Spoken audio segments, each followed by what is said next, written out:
They say that behind every great man, there's an even greater woman. But did you know that behind every great bull, there's also a great woman? Well, today we're going to look at some of the most famous bulls in history and the women who own them. Lassie, where are you going? To answer that question, we went to Seville, Spain to talk to a woman whose name is synonymous with bullfighting, Carmen Polo, the widow of legendary matador Manolete. She was only 19 when she married the great Manolete, who was 20 years her senior. He was killed in the ring when she was pregnant with their son. And she continued to live in the house they shared for 53 years until her death in 2012.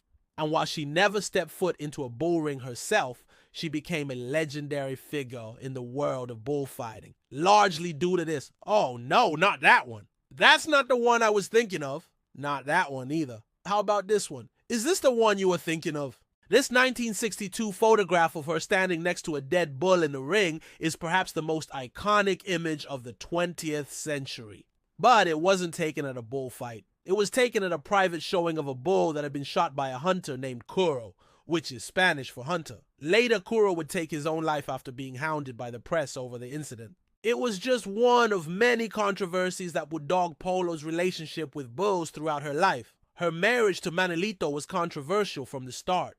When he proposed to her, she said yes, but only on the condition that he would retire from bullfighting, which he did. For a time, they lived a quiet life in relative obscurity. But then Manolete's brother El Vaquilla took his own life during a bullfight, and when Manolete's father died, he was called back into the ring to take his place. She traveled with him to more than 1,000 bullfights over the course of their relationship, and he was killed in the ring just 3 months before their son was born. Shortly thereafter, she gave birth to a stillborn son, which plunged her into a deep depression. She began having visions that her dead son was telling her to get back into the ring, and so, against her better judgment, she began attending bullfights again. But it wasn't long before she was drawn back into the controversy that plagued her husband during his lifetime. The press began harassing her, accusing her of being a bad influence on the young matadors who had taken Manolete's place. In particular, they accused her of being involved with one of the matadors, which may or may not have been true,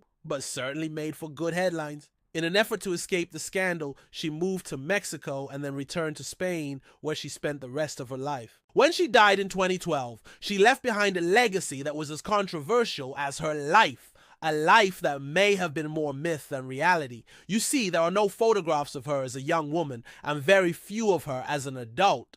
The image we have of her as the tragic widow of Manolete was largely created by the press. But whether she was the tragic widow or the femme fatale or something else entirely, one thing is for sure. Without Carmen Polo, there would be no Lassie, and that might just make her the greatest bull of all. If you enjoyed this episode, please like it so that YouTube will show it to other people. Thanks for watching. Until next time, stay classy, San Diego.